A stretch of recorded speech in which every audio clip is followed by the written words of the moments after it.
आदाब, मेरा नाम डॉक्टर सुवर्चला है। मैं जीवा फर्टिलिटी सेंटर्स में साइंटिफिक डायरेक्टर हूँ। एंडोमेट्रियोसिस एक ऐसा कंडीशन होता है जहाँ पे गर्भ के अंदर का लाइनिंग कहीं और बढ़ने लगता है, जैसे कि ओवरीज हो गया, फैलोपियन ट्यूब्स हो गया, या शायद पेट के अंदर भी, पेल्विक एरिया में भी हो सकता है। इसके सिम्टम्स कभी हो सकते हैं, कभी नहीं हो सकते हैं, कभी बहुत सीवियर होते हैं, जैसे कि पेट में लोअर अब्डोमेन में पेन होना, बैक पेन होना, सीवियर पीरियड पेन होना, थकान होना, पीरियड में चेंजेस होना, यानी कि हैवी ब्लीडिंग, कभी कभी इरेगुलर ब्लीडिंग्स होना, बावल मूवमेंट्स में भी पेन हो सकता है, और पेन ड्यूरिंग और आफ्टर सेक्स। तो ये सिम्टम्स एंडोमेट्रियोसिस जब सीवियर होता है या मॉडरेट होता है तो ये सिम्टम्स हो सकते हैं। जब एंडोमेट्रियोसिस कम होता है तो किसी को कभी कभी सिम्टम्स नहीं होने के चांसेस भी होते हैं। एंडोमेट्रियोसिस में जो गर्भ का टिश्यू होता है वो बॉडी के बाहर बढ़ता है, मैंने कहा, और वो भी ऐसे ही प्रोसेस के थ्रू जाता है जो गर्भ के अंदर का लाइनिंग जिससे गुजरता है। तो पीरियड के पहले जब प्रेगनेंसी नहीं आता है तो ये जो गर्भ के अंदर का लाइनिंग होता है वो बाहर निकल जाता है पीरियड के जैसे। एंडोमेट्रियोसिस का टिश्यू भी वही हार्मोन्स को रिएक्ट करते हुए वो भी ब्लीड करना शुरू करता है, लेकिन क्योंकि उसको बाहर आने का रास्ता नहीं होता, क्योंकि ओवरीज पे हो सकता है, पेट में हो सकता है, इसीलिए वहां पे वो लीक होना शुरू होता है, जिसके कारण पेन, इन्फ्लेमेशन या स्कारिंग होना देखा जाता है एंडोमेट्रियोसिस पेशेंट्स में। तो ये होता क्यों है? बहुत सारे कारण हो सकते हैं, लेकिन ठीक से बताने के लिए इसके रीजंस अननोन है। कुछ ऐसे फैक्टर्स बता सकती हूँ जो मेडिकली पॉसिबल हो सकते हैं, जैसे कि एनवायरमेंटल फैक्टर्स, इम्यून सिस्टम खराब होने की वजह से, रेट्रोग्रेड मेंस्ट्रुएशन यानी पीरियड पीछे जा रहा है, बाहर नहीं निकल रहा, पीछे चला गया, तो इसलिए भी एंडोमेट्रियोसिस हो सकता है, जेनेटिक कारणों की वजह से या लिम्फेटिक इश्यूज की वजह से। ये एक क्रॉनिक कंडीशन है जो लगातार हो सकता है। हर 10 महिलाओं में एक में ये देखा गया है, और एंडोमेट्रियोसिस कभी कभी 10 साल लग जाते हैं पूरी तरह से डायग्नोस होने के लिए। अगर आपको कोई सिम्टम्स है तो आपको एक गायनेकोलॉजिस्ट को अवश्य संपर्क करना चाहिए, तो वो देख के बताएंगे कि एंडोमेट्रियोसिस है या नहीं, क्योंकि जो सिम्टम्स मैंने बताए अगर आपको हो रहे हैं आपको मिलना चाहिए, और कितना सीवियर है ये आपके गायनेकोलॉजिस्ट बता सकते हैं। तो ये कैसे डायग्नोस होता है और क्या ट्रीटमेंट हो सकता है?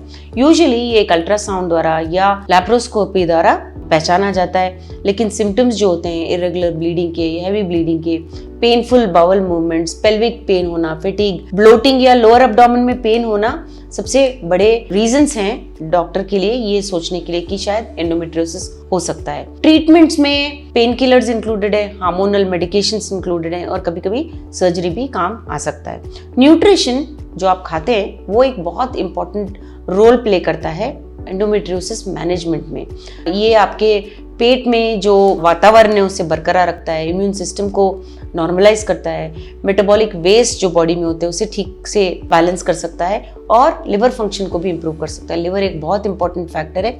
लिवर डिटॉक्सिफिकेशन ऑफ टॉक्सिन्स में हेल्प करता है, और मेटाबॉलिज्म ऑफ हार्मोन्स में भी लिवर का बहुत महत्वपूर्ण रोल होता है। आपको रेगुलर एक्सरसाइज करना चाहिए, हेल्दी वेट मेंटेन करना चाहिए, और की सप्लीमेंट्स जो आपके गायनेकोलॉजिस्ट बताएंगे आपको, क्योंकि वो आपके पर्सनलाइज्ड न्यूट्रिशन लाइफस्टाइल के ऊपर आधारित होते हैं, इसलिए आपको गायनेकोलॉजिस्ट को मिलना चाहिए, और तब वो डिसाइड करेंगे कि आपको पर्सनलाइज्ड सप्लीमेंट्स कैसे दिए जाए। लेकिन कुछ ऐसे खाद्य पदार्थ हैं, फूड आइटम्स हैं जो आपको अवॉइड करना चाहिए।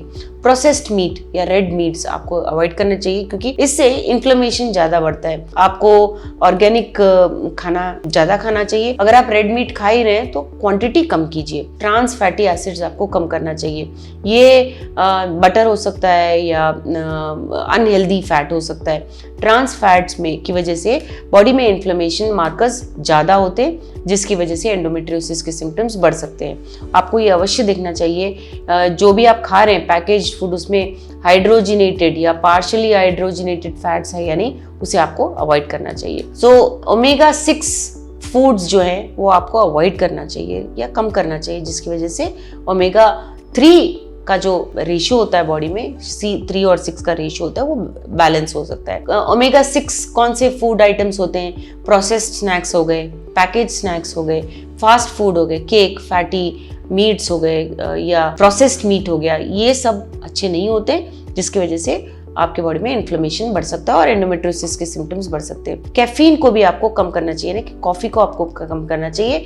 इसमें प्रॉब्लम ये होता है कि ईस्ट्रोजन लेवल्स बढ़ते हैं, जिससे मेंस्ट्रुअल पेन भी बढ़ सकता है कई पेशेंट्स में। प्रोसेस्ड फूड आपको कम करना चाहिए, मैंने कहा, क्योंकि हार्मोनल प्रोसेसिंग जो लिवर कर सकता है वो मार खा सकता है ये अगर आप प्रोसेस्ड फूड ज्यादा खाते हैं। ग्लूटेन नामक जो हार्मफुल प्रोडक्ट होता है उसे भी आपको अवॉइड करना चाहिए। आप रतालू खा सकते हैं, कीनवा, राइस खा सकते हैं, वाइल्ड राइस यानी रेड राइस वगैरह आप इंक्लूड कर सकते हैं, जिससे आपको सिम्टम्स में कमी की आशंका आप रख सकते हैं। अल्कोहल आपको कम करना चाहिए। एक हेल्दी लिवर के लिए बहुत जरूरी होता है कि हार्मोनल बैलेंस ठीक हो, और अल्कोहल अगर कंजम्पशन ज्यादा हो तो लिवर उसे डिटॉक्सिफाई नहीं कर पाता, केमिकल वेस्ट को ठीक से बॉडी से निकाल नहीं पाता और बॉडी में एक्सेस हार्मोन्स बढ़ने लगते हैं। अल्कोहल इन्फ्लेमेटरी भी होता है जिससे सूजन ज्यादा हो सकता है, और विटामिन डी अब्जॉर्प्शन भी लिवर में कम होने के चांसेस अल्कोहल की वजह से हो सकते हैं। लेकिन कुछ ऐसे खाने के प्रोडक्ट्स होते हैं जो आप अपने डेली डाइट में इंक्लूड कर सकते हैं, जिसकी वजह से एंडोमेट्रियोसिस के सिम्टम्स कम हो सकते हैं। जैसे कि